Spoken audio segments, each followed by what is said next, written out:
أعوذ بالله من الشيطان الرجيم بسم الله الرحمن الرحيم الحمد لله رب العالمين وأفضل الصلاة وأتم التسليم على أشرف الأنبياء والمرسلين والمبعوث رحمة للعالمين سيدنا محمد وعلى آله وأصحابه أجمعين.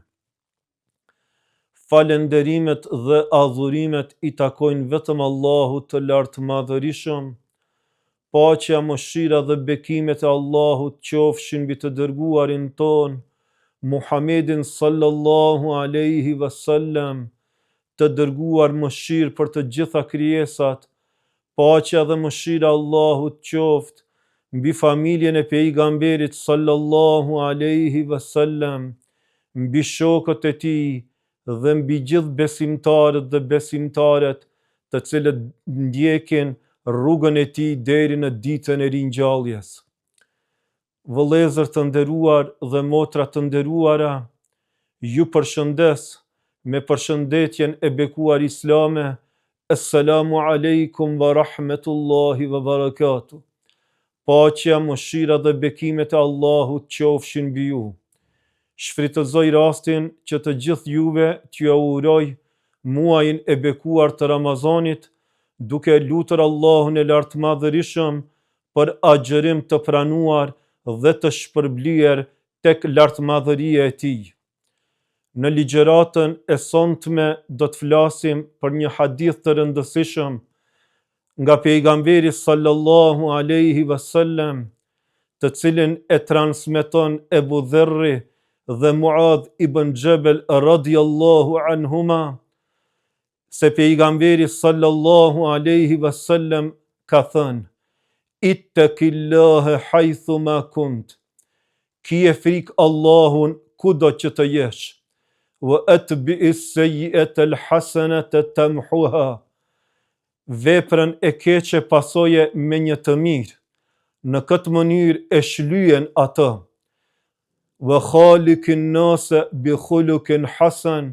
Dhe sillu me njerëzit me edukat, me moral të mirë. Pra, ky hadith, edhe pse është I shkurtër, e ka domethënien shumë të rëndësishme, sepse është hadith gjithëpërfshirës që I përmbledh haket çka I kemi ndaj Allahut xhelle shanuhu, hakun çka I kemi ndaj vetvetes son, po edhe haket çka I kemi ndaj njerëzve, ndaj krijesave të Allahut xhelle shanuhu. Pra pejgamberi sallallahu alaihi wasallam porosin e parë dhe shumë të rëndësishme në këtë hadith e jep: kije frikë Allahun kudo që të jesh. Pra devotshmëria, frika ndaj Allahut është porosia e madhe e Kur'anit dhe porosia e madhe pejgamberike.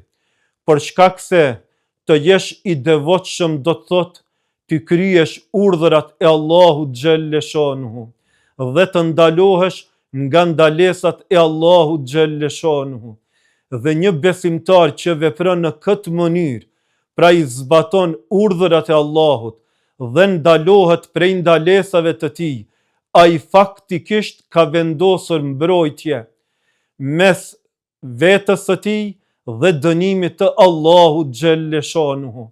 Pra, nëse dëshirojmë që të ruhemi nga dënimi, hidhërimi I Allahut xhelle shanuhu, duhet të jemi të përpikt në zbatimin e urdhrave të Allahut xhelle shanuhu, sidomos farzeve të tij, por edhe gjithashtu të ndalohemi prej ndalesave të cilët I ka ndaluar Allahu subhanahu wa ta'ala. Dhe frika ndaj Allahut, devotshmëria, pra në këtë hadith, kërkohet kudo që të jemi. Pra kudo që të jesh besimtar I nderuar, kije frikë Allahun xhelle shanuhu. Kur je me njerëzit, por sidomos edhe kur je I vetmuar. Pra edhe haptazi, edhe fshehtazi, në gjdo rrethon, në gjdo situatë, në gjdo gjendje, në gjdo vend, në gjdo kohë, ta kemi frikën dron e Allahut xhelle shanuhu. Kur themi në gjdo vend, pra edhe në shtëpi, edhe në treg, edhe në xhami, edhe në shkollë, edhe aty ku punojmë, kudo që të gjendemi, ta kemi frikën e Allahut xhelle shanuhu. Pra kur jemi së bashku me njerëzit, kur të përzihemi me ta, por sidomos edhe kur të jemi të vetmuar, ta kemi dron e Allahut xhelle shanuhu, që mos të bijem në mëkat, në diçka çka Allahu e ka ndaluar. Por edhe në çdo kohë, tash jemi në muajin e bekuar të Ramazanit, kur njerëzit mobilizohen edhe i përkushtohen adhurimit ndaj Allahut, mirë po ka dhe njerëz të tillë që këtë përkushtim pra e bëjnë vetëm gjatë muajit të Ramazanit, mirë po pas muajit të Ramazanit përsëri i kthehen të vjetrës dhe nuk ja kanë ndron frikën Allahut xhelle shanuhu. Pra hadithi na mëson që ta kemi frikën e Allahut, devotshmërinë ndaj tij në çdo vend, në çdo kohë, në Ramazan edhe në 11 muajt e tjerë, pra gjatë gjithë vitit dhe gjatë gjithë jetës të jemi konsekuent në zbatimin e urdhrave të Allahut dhe në ndalimin prej ndalesave të tij. Porosia e dytë në këtë hadith është haku ndaj vetes sonë. Haku ndaj vetes sonë është që atë ta ruajmë që mos bijemi në mëkat. Mirë po në qoftë se bijemi në mëkat, që është e natyrshme për krijesën njerëzore, sepse krijesa njerëzore sado që të jetë e përkushtuar, e devotshme dhe konsekuente në zbatimin e urdhrave të Allahut, është e pamundshme që mos të bijemi edhe në mëkat. Pra kur të bijemi në ndonjë mëkat, qoftë të qëllimt ose të pa qëllimt, atë mëkatin ta përcjellim, thot pejgamberi sallallahu alaihi wasallam, me një vepër të mirë. Vepër e mirë është të pendohemi për mëkatin çka e kemi bërë.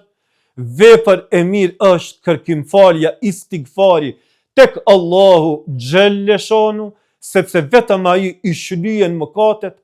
Të bëjmë ndonjë vepër të mirë, si dhënia e sadakas, agjërimi, namazi dhe çdo vepër të mirë me të cilën i afrohemi Allahut, ato vepra të mira i shlyejnë ato mëkate, siç thot Allahu në Kur'an në surën Hud, innal hasanati yudhhibna sayyi'at, pra veprat e mira i shlyejnë veprat e këqija. Dhe porosia e tretë në hadith është sillu me njerëzit me sjellje të mirë.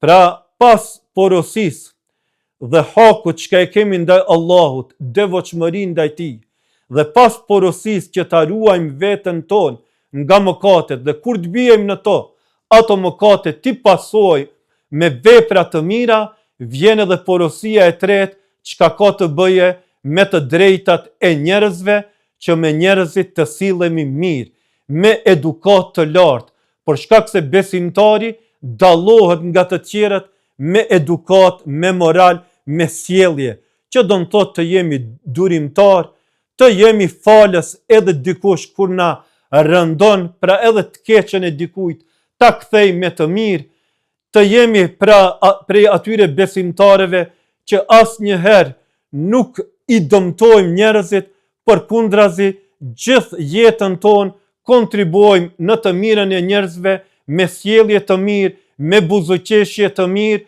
dhe kështu kjo është edhe thirrja më e mirë në rrugën e Allahut xhelle shanuhu, sepse sjellja e mirë është edhe shembulltyra më e mirë për besimtarin dhe është argumenti më i mirë para të tjerëve që t'i thirrim në rrugën e drejtë të Allahut xhelle shanuhu, që të tjerët të marrin shembull prej besimtarëve me edukat dhe me moral të lartë, sepse besimtarët janë të vetëdijshëm se morali dhe edukata e lartë është ajo cilësia dalluese e besimtarit nga njerëzit e tjerë. Pra lusim Allahun e lartë madhërisëm që të jetë i kënaqur me agjërimin ton, me veprat tona në këtë muaj të bekuar të Ramazanit. Ju përshëndes vëllezër të nderuar dhe motra të nderuara. Wassalamu alaikum wa rahmetullahi wa barakatuh.